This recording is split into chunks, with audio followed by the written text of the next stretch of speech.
What lessons did you see here that might illuminate what we experience in our political life today? That's a great question, and I do think there are some things. I think the first thing to recognize is there's a continuity to politics and political problems.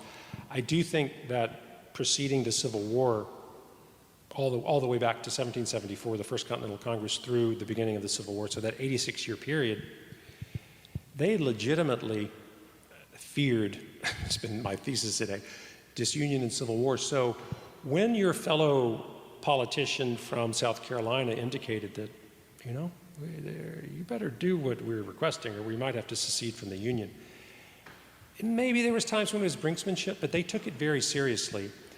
Now maybe we're entering into a period where we might be taking that seriously, but still, we do not perceive today a very legitimate manner of separation and formation of separate countries.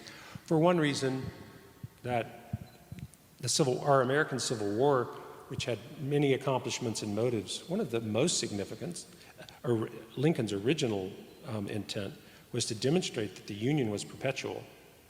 You might be interested to know that the Articles of Confederation, all of the iterations of that, including the one they signed and ratified in 1781, repeated 3 times, "This Union shall be perpetual." Very interesting. U.S. Constitution doesn't say that, which in some ways created some of the controversy leading to the Civil War. But why didn't it say that?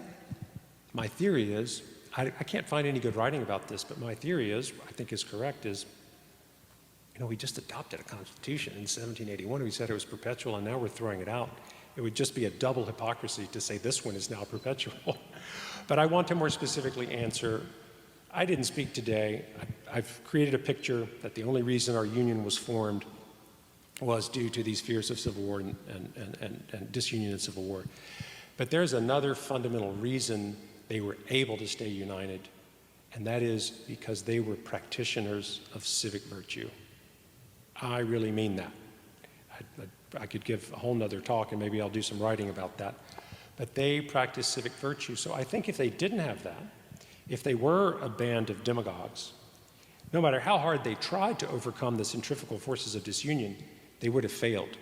So they succeeded because they had to in the manner that we've discussed today, but they also succeeded because of civic virtue, meaning they interacted with one another in a political manner, in a way demonstrating civility, respect, cooperation, and compromise.